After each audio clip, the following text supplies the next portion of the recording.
8월 17일입니다. 8월 17일.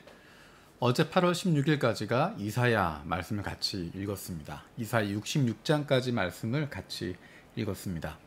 이제 오늘부터는 예레미야가 시작이 됩니다. 예레미야와 이사야는 같은 내용인 것 같으면서도 조금 다른 부분들을 갖습니다. 예레미야가 가지고 있는 특별한 부분들이 있습니다. 이사야에서도 다루어진 부분들이긴 하지만 예레미야에서는 조금 더 그것이 역동적인 부분들로 표현됩니다. 특별히 예레미야 글의 형식들이 다양한 것들이 모여져 있습니다. 시처럼 쓰여져 있는 그런 방식들도 있고, 또 탄식의 어떤 기도 같은 내용이 들어있는 부분도 있습니다. 설교로 되어 있는 부분들도 있고요. 또 행동들도 있습니다. 어떤 예언자의 상징적인 행동을 보여주는, 그러니까 드라마틱하게 이렇게 백성들 향해서 보여주는 행위, 그런 것들도 있습니다. 이런 여러 가지 것들, 또 역사적인 내용들도 그 안에 도 담겨져 있습니다. 그래서 예레미야가 굉장히 다이내믹하고 또 역동적인 그런 내용들입니다. 아마 이제 매일매일 읽어가면서 굉장히 재미있게 읽을 수 있습니다. 사실 내용을 보면 재미있는 내용은 아니지만 쓰여진 형식이나 메시지가 주어지는 방식들이 굉장히 재미있게 또 굉장히 역동적으로 되어져 있습니다. 그리고 나와 있는 표현들이 굉장히 다양한 표현들을 하고 있습니다. 그냥 너희가 이방의 우상들을 섬기고 있다, 그 정도로 이야기하는 것이 아니라 그것을 그 당시의 문화적인 내용들을 섞어서 굉장히 와닿을 수 있도록, 굉장히 많이 와닿을 수 있도록 여러 가지 비유를 통해서 이야기들을 하고 있습니다. 그렇게 이야기하고 있는 예레미야의 중심은 뭐냐? 그것은 죄와 회개에 대한 것입니다.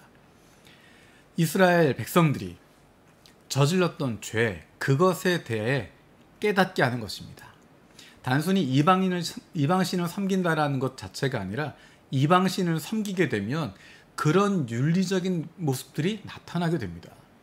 이방신들을 섬기게 되면 그 신들을 닮아서 개인도 사회도 죄악 가운데 빠질 수밖에 없습니다. 단순히 이방신을 섬긴다, 우상에게 절한다, 그것으로 끝나는 것이 아니라 그것 때문에 개인이 파괴가 되고 그것 때문에 사회가, 공동체가 무너지기 때문에 하나님께서 그것에 대해서 분노하시는 것이고, 그것이 죄라고 말씀하시는 것이고, 너희가 그것 때문에 망한다라고 이야기하는 것입니다. 예레미야 내용을 읽다 보면 뒷부분에 가게 되면 유다가 멸망하는 장면이 등장합니다. 멸망할 거다, 심판당할 거다, 너희들 이러면 안 된다 라고 계속 외치고 있는데 그 소리를 무시합니다. 그 소리를 듣지 않습니다. 오히려 그것 때문에 예레미야가 많은 고통을 받게 됩니다. 그러면서도 예레미야는 그 심판의 메시지를 선포하는 것 멈추지 못합니다. 왜냐하면 그 마음속에 뜨거운 것이 있어서 하나님의 마음을 품고 있기 때문에 견딜 수 없는 마음을 가지고 계속 선포하게 됩니다. 예레미야를 읽다 보면 나도 모르는 사이에 그 예레미야의 어떤 뜨거운 마음, 그 감정이 많이 와닿습니다. 그 마음이 하나님께서 나를 향하신 마음이고, 하나님께서 우리를 향해서 주시는 마음이고, 하나님께서 우리 주변에 있는 사람들을 보면서 주시는 마음입니다. 그 부분을 생각을 하면서 앞으로 예레미야를 계속 읽으시면 좋을 것 같아요. 1장에서 3장까지가 오늘 읽을 부분인데 그 중에 몇 구절을 잠깐 살펴보려고 합니다. 이스라엘 백성들이 저질렀던 죄가 뭐냐? 그것을 2장 13절에 두 가지로 이야기를 하고 있습니다. 예레미야 2장 13절입니다. 참으로 나의 백성이 두 가지 악을 저질렀다. 하나는 생수의 근원인 나를 버린 것이다. 또 하나는 전혀 물이 고이지 않는, 물이 새는 웅덩이를 파서 그것을 샘으로 삼은 것이다.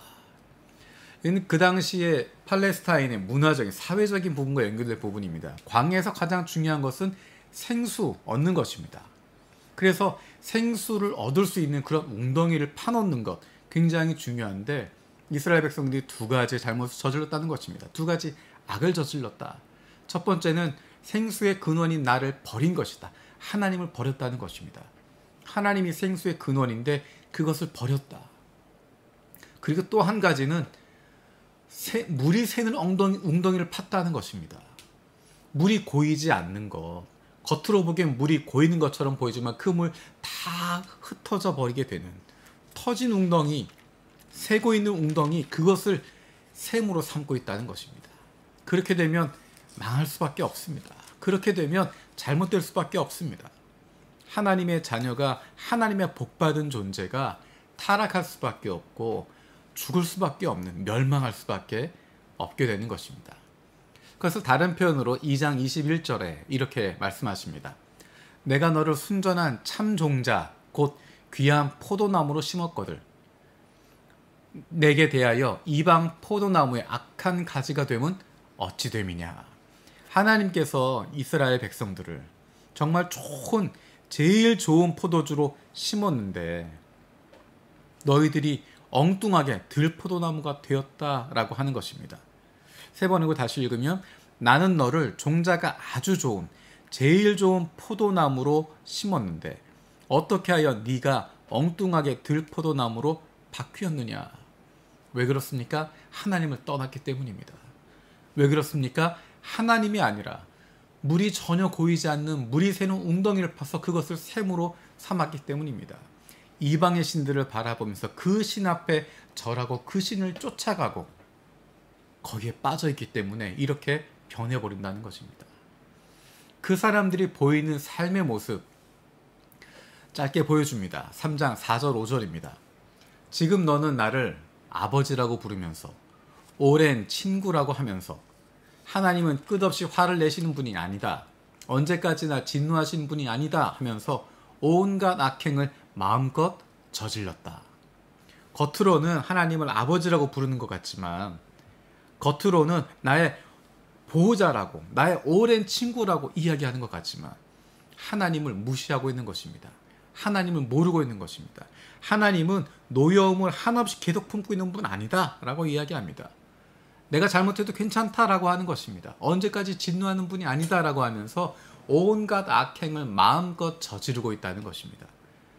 겉으로는 아버지라고 이야기하고 나의 오랜 친구라고 이야기하고 내 모든 것을 아신다라고 이야기하면서 진정으로 하나님 아버지에 대해서 모르는 것입니다. 진정으로 하나님 아버지, 하나님을 친구로 여기지 않습니다. 겉으로는 하나님 아버지라고 이야기하고 겉으로는 내가 신앙이 있는 것처럼 보이지만 그 중심은 이미 하나님을 떠나 있고 다른 이방신으로 가득 차 있고 다른 것들로 가득 차 있어서 온갖 악행을 저지르고 있는 것입니다. 혹시 나에게 이런 모습이 있지 않은지 돌아볼 수 있으면 좋겠습니다.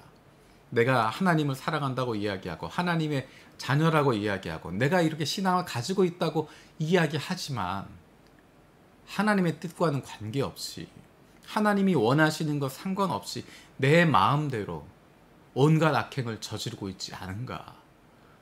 사회적인 범죄를 저지르지는 않지만 하나님이 원하시지 않는 것들, 그런 모습으로 살아가고 있지 않은가. 하나님과 아무런 관계없이 살아가고 있는 우리의 모습이 아닌가 생각해 보게 됩니다. 그런 모습을 보시면 하나님 아버지께서 얼마나 마음이 아프실까 생각하게 됩니다. 그것이 나에게 가져올 아픔들, 내 인생을 망치게 되고 내가 죄의 노예가 되어지고 내가 하나님을 떠나서 헤매고 있는 그 모습을 보면서 하나님이 얼마나 마음이 아프실까 생각하게 됩니다. 하나님의 자녀라면, 하나님의 사랑받는 아들, 딸이라면 아버지의 안타까워하는 마음을 품을 수 있고 그 마음을 느낄 수 있습니다. 하나님이 무서워서 하나님 말 억지로 듣는 것이 아닙니다. 하나님이 진노하실까봐, 하나님이 때리실까봐 억지로 우리가 하나님 말씀 따라가는 것이 아닙니다. 우리가 그 말씀을 따라갈 때, 하나님 말씀 순종하고 살아갈 때, 하나님이 이렇게 해라라고 말씀하시는 것 따르고 살아갈 때 거기에 생명이 있는 것이고 자유함이 있는 것이고 그 모습을 보시면서 마음껏 복 주시는 하나님의 기뻐하심이 있기 때문에 우리는 그 길을 선택하고 가는 것입니다.